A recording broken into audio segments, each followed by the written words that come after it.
अस्सलाम वालेकुम, मेरा नाम डॉक्टर मोहम्मद अमजद है। I am a consultant urologist, endoscopic surgeon and male sexual health expert. आज हम डिटेल में बात करेंगे प्री मैच्योर इजैकुलेशन के ऊपर। तो इसमें डिफरेंट टॉपिक हम कौन कौन से डिस्कस करेंगे कि इसकी डेफिनेशन क्या है, प्री मैच्योर इजैकुलेशन होती क्या है, बेसिकली इसकी फ्रीक्वेंसी कितनी है कि कितने परसेंट ये फ्रीक्वेंट है। नंबर 3 पे जो इजैकुलेशन की फेजेस होती हैं, स्टेजेस होती हैं, वो कौन कौन सी हैं और किस तरीके से होती हैं। नंबर 4 पे प्री मैच्योर इजैकुलेशन की काजेज क्या क्या है, इसकी मेन वजूहात क्या क्या है। नंबर 5 पे इसके डिफरेंट ट्रीटमेंट ऑप्शंस क्या हैं। अब सबसे पहले तो आती है इसकी डेफिनेशन, प्री मैच्योर इजैकुलेशन, जिसको हम आम अल्फाज में हम कहते हैं कि टाइमिंग की कमी। तो प्री मैच्योर इजैकुलेशन की बेसिकली डेफिनेशन ये है कि इजैकुलेशन बिफोर यू और योर पार्टनर वांट्स, इसको हम कहते हैं प्री मैच्योर इजैकुलेशन। कभी भी प्री मैच्योर इजैकुलेशन को टाइमिंग की बेस पे लेबल नहीं किया जाता कि किसी पेशेंट की टाइमिंग 1 मिनट है, 2 मिनट है, 3 मिनट है या 30 सेकंड है तो इसको प्री मैच्योर इजैकुलेशन है। नहीं, कभी भी नहीं। बेसिकली अब यह है कि कोई ऐसा भी मरीज हो सकता है जिसकी टाइमिंग जस्ट 30 सेकंड हो, लेकिन उसको हम प्री मैच्योर इजैकुलेशन लेबल ना करें, और ऐसे भी पेशेंट्स हो सकते हैं जिनकी टाइमिंग 10 to 15 मिनट्स हो और हम उसको लेबल कर रहे हो प्री मैच्योर इजैकुलेशन। बेसिकली इसके अंदर पेशेंट का बजाते खुद और उसके पार्टनर की सेटिस्फेक्शन जो है ना डिपेंड करती है। सारा रोल इसी चीज का होता है। अब इसकी फ्रीक्वेंसी कितनी है कि 1 in every 3 men face premature ejaculation. हर 3 में से एक बंदे को ये प्रॉब्लम होता है। प्री मैच्योर इजैकुलेशन को डिटेल में देखने से पहले तो इसकी हम जो है ना फेजेस देखते हैं। बेसिकली इजैकुलेशन की 2 फेजेस होती हैं, एक होता है इमिशन और दूसरा होता है इजैकुलेशन। अब एमिशन क्या होता है?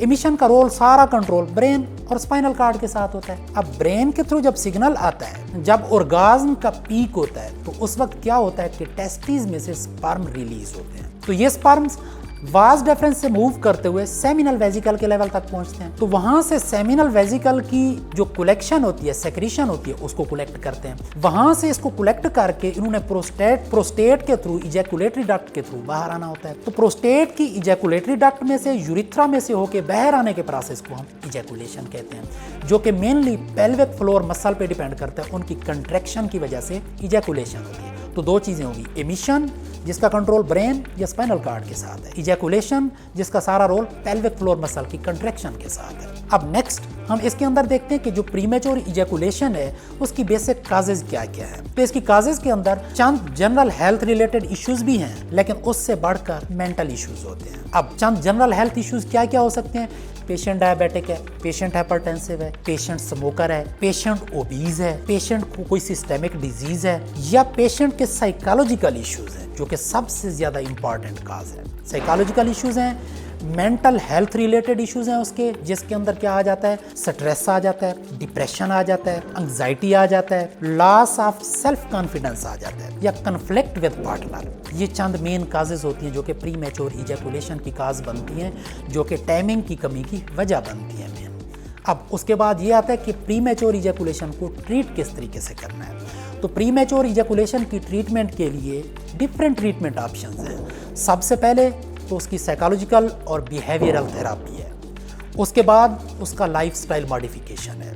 लाइफस्टाइल मॉडिफिकेशन के बाद हम आते हैं चंद मेडिकेशंस की तरफ। तो मेडिकेशंस में कुछ होती हैं जो हम लोकली अप्लाई करने के लिए यूज़ कराते हैं, कुछ होती हैं जो हम ओरल ट्रीटमेंट ऑप्शंस के तौर पे यूज़ करते हैं। तो मेडिसिन के बाद लास्ट में हमारे पास मिनिमली इन्वेसिव प्रोसीजर्स चंद आते हैं जो कि इनको ट्रीट करने के लिए यूज़ किए जाते हैं। अब तरतीब से देखते हैं। सबसे पहले हमने कहा इसका साइकोलॉजिकल या बिहेवियरल जो है ना थेरापी इसके अंदर आती है।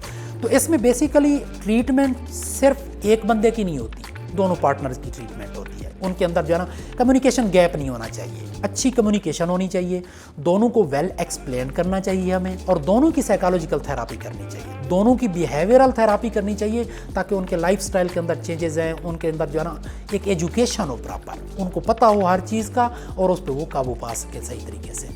अब नेक्स्ट हमने कहा लाइफस्टाइल चेंजेस। लाइफस्टाइल चेंजेस में वही कॉमन लाइफस्टाइल की जो चेंजेस है, अपनी डाइट को हेल्दी रखें, स्मोकिंग को आप क्विट करें, वेट लूज़ करें, वेट को गेन ना होने दें। ये चंद चीज़ें जो कि लाइफस्टाइल मॉडिफिकेशन में आती हैं, जो कि बहुत ज़्यादा हेल्प करती हैं प्री मैच्योर इजैकुलेशन को ओवरकम करने में। नेक्स्ट हमने कहा मेडिसिन से इसकी ट्रीटमेंट। मेडिसिन के अंदर 2 ग्रुप मेन हम बना लेते हैं। एक होता है लोकल एप्लीकेंट्स होते हैं कुछ, जिसके अंदर कुछ स्प्रे या जेल यूज़ होती है। अब ये जो स्प्रे या जेल होते हैं बेसिकली ये लोकल एनेस्थेटिक का काम करते हैं। अब लोकल एनेस्थीसिया के तौर पे जब हम इनको यूज़ करते हैं, ये क्या करते हैं? स्किन के ऊपर सेंसेशन को कम कर देते हैं। जब सेंसिटिविटी कम हो जाती है तो उससे क्या होता है कि ऑटोमेटिकली उस पेशेंट की टाइमिंग प्रोलॉन्ग हो जाती है। अब इनके अप्लाई करने का डिफरेंट तरीका होता है कि ये है कि इंटरकोर्स से कम 15 से 20 मिनट पहले अप्लाई किया जाए और 5 मिनट्स बिफोर इंटरकोर्स इसको वॉश कर लिया जाए, ताकि जो दूसरा पार्टनर है उस पे इसके इफेक्ट्स ना आए, उसको नंबनेस ना हो, उसको इरिटेशन ना हो, उसको किसी किस्म का इसमें मसला ना हो। अब ये तो आ गए लोकल एस्थेटिक्स। इसके अलावा चंद ओरल मेडिसिन हैं। ओरल मेडिसिन के अंदर वही 5 अल्फा रिडक्टेज इनहिबिटर्स है और इनके अलावा जो सबसे अहम चीज है वो SSRI है, सिलेक्टिव सेरोटोनिन रीअपटेक इनहिबिटर्स है। बेसिकली इसके बताने से पहले मैं आपको बता दूं, जो टाइमिंग का सारा रोल होता है वो ब्रेन से कुछ केमिकल्स रिलीज होते हैं जिनको हम कहते हैं सेरोटोनिन। अब सेरोटोनिन जितना ज्यादा रिलीज होगा पेशेंट की टाइमिंग उतनी प्रोलॉन्ग होगी, सेरोटोनिन जितना कम रिलीज होगा टाइमिंग का मसला होगा, उसमें प्रीमेच्योर इजैकुलेशन होगी।